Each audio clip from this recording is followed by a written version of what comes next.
इस धरती पर ना जाने कितने ऊंचे पहाड़ हैं, घने जंगल हैं और हजारों नदियां हैं जिन्हें हम अपनी आंखों से देख सकते हैं, महसूस कर सकते हैं।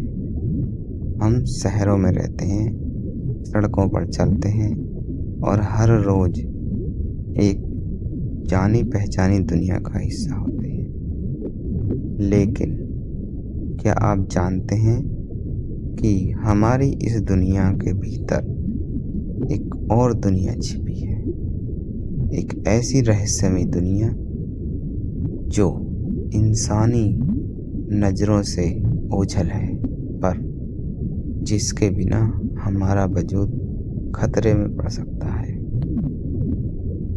जहाँ सन्नाटा नहीं बल्कि रंगों का शोर है, जहाँ पत्थर भी सांस लेते हैं और जहाँ छोटे छोटे जीव मिलकर महाद्वीपों जितनी बड़ी दीवारें खड़ी कर देते हैं।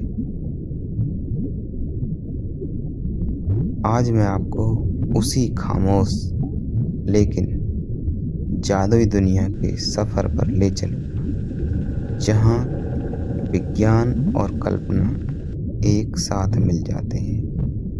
चलिए शुरू करते हैं कोरल रीफ का ये अद्भुत सफर।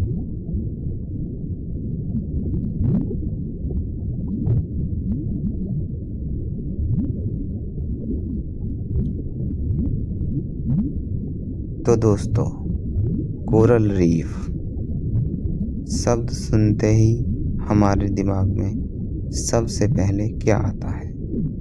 रंगीन पत्थर, समुद्री घोंगे या शायद एक खूबसूरत अंडर वाटर सीनरी। सच्चाई इन सब से कहीं ज्यादा दिलचस्प है।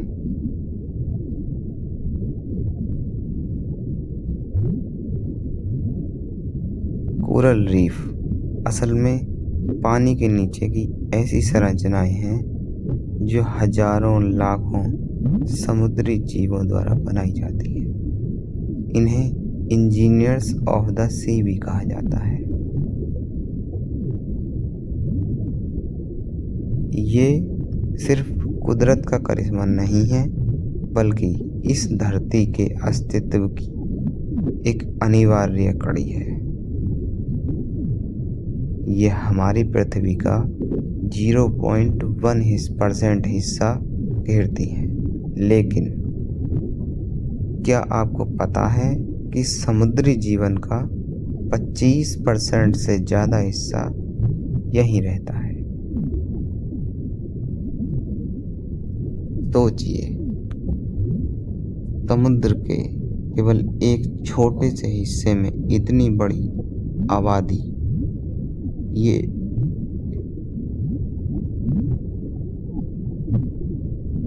एक ऐसा शहर है जो कभी सोता नहीं है, एक ऐसा बगीचा है जो बिना मिट्टी के होता है। और आज हम इसी खामोश लेकिन जीवित दुनिया के सफर पर निकलेंगे। तो अपनी कुर्सी की पेटी बांध लीजिए, क्योंकि अब हम चलने के लिए तैयार हैं।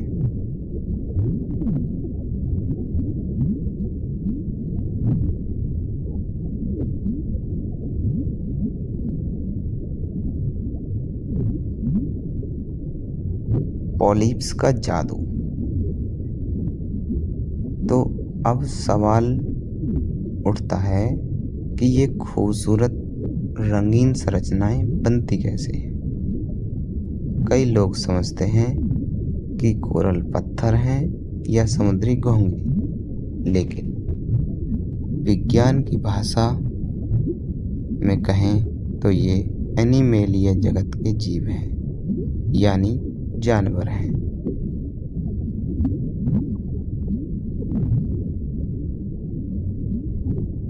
एक अकेला कोरल जीव जिसे पॉलिप कहा जाता है, जेलीफिश का छोटा ट्यूबुलर रिश्तेदार है।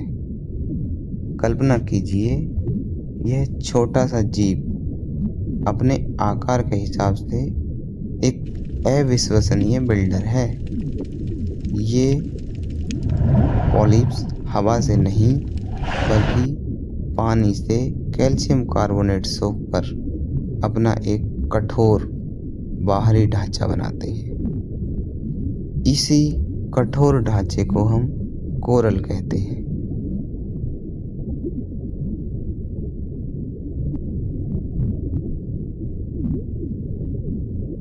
ये हजारों लाखों पॉलिप्स एक साथ मिलकर कॉलोनियां बनाते हैं।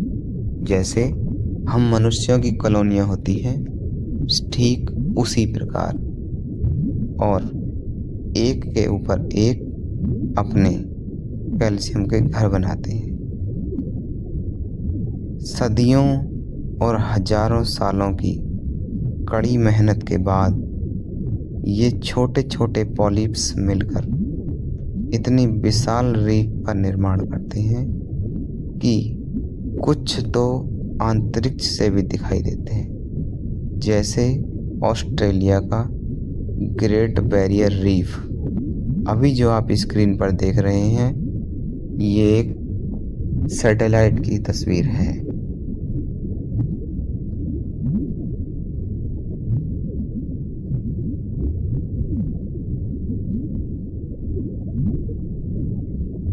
सिम्बायोसिस कुदरत की सबसे गहरी दोस्ती।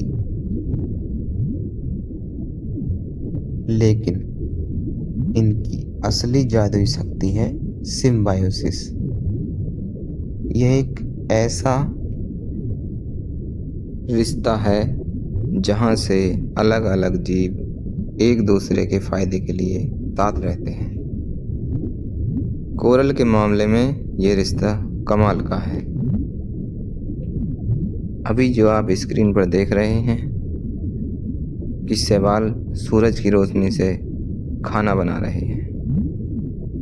इन कोरल के ऊतकों के भीतर जूजेथिली नामक सूक्ष्म शैवाल रहते हैं। अब यहाँ पर एक नाम आया है जूजेथिली। इस नाम को आप याद रखिए, इसके बारे में हम वीडियो के लास्ट में बात करेंगे। ये शैवाल इतने छोटे होते हैं कि इन्हें बिना माइक्रोस्कोप के देख पाना बहुत ही मुश्किल है, लेकिन इनका काम बहुत ही बड़ा होता है। कोरल उन्हें सुरक्षा देता है, उन्हें रहने के लिए घर देता है, और बदले में ये शैवाल सूरज की रोशनी का इस्तेमाल करके फोटोसिंथेसिस की क्रिया द्वारा उन्हें भोजन प्रदान करते हैं। ठीक वैसे ही जैसे जमीन पर पेड़ पौधे करते हैं। इससे वे कोरल को 90% तक ऊर्जा और भोजन प्रदान करते हैं।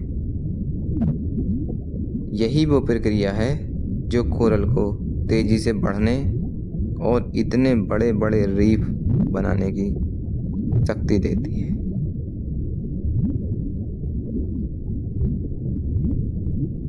यही शैवाल इन कोरल को उनके वो शानदार और चमकीले रंग भी देते हैं, गुलाबी, नीला, पीला, हरा, लाल आदि।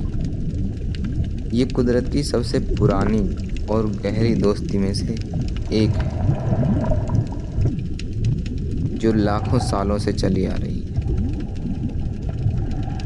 तो अगली बार जब आप किसी रंगीन कोरल को देखें तो याद रखिएगा कि आप सिर्फ एक पत्थर को नहीं देख रहे हैं, बल्कि एक पूरे इकोसिस्टम को देख रहे हैं, जहां वो अलग अलग जीव एक दूसरे के लिए जी रहे हैं।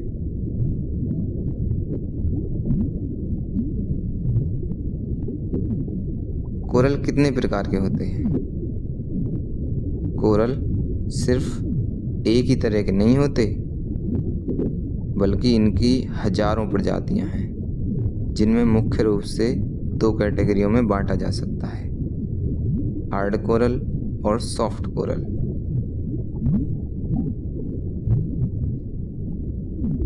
हम यहाँ पर थोड़ा एनिमेलिया के बारे में जान लेते हैं। क्या आपने कभी सोचा है कि एक नन्ही चींटी और एक विशाल नीली व्हेल में क्या समानता है?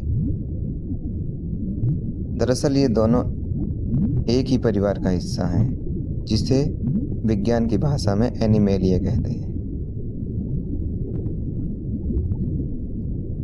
जीव जगत का ये साम्राज्य करोड़ों सालों के विकास का नतीजा है। यहाँ हर जीव की अपनी कहानी है और हर जान की अपनी कीमत। एनिमेलिया के जीवों की पहचान 3 चीज़ों से होती है। पहला, ये अपना खाना खुद नहीं बनाते जैसे पेड़ बनाते हैं, बल्कि दूसरों पर निर्भर होते हैं।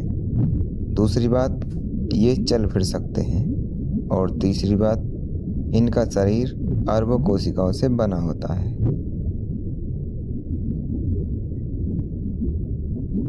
चाहे वो रीढ़ की हड्डी वाले जानवर हों या बिना रीढ़ वाले छोटे कीड़े मकोड़े, एनिमेलिया के बिना यह धरती सूनी होती है।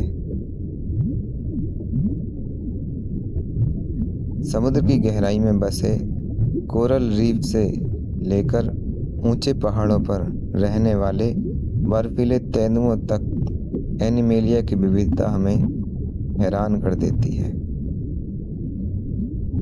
लेकिन आज प्रदूषण और शिकार की वजह से जीव जगत का ये साम्राज्य खतरे में है।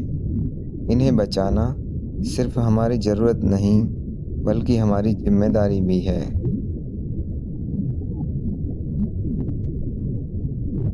ज़ूज़ैंथली आखिर में है क्या? ज़ूज़ैंथली असल में समुद्र के सबसे गहरे और खूबसूरत रहस्यों में से एक है। अगर हम सरल भाषा में कहें तो ये कोरल रीफ के किचन पार्टनर या रसोइये होते।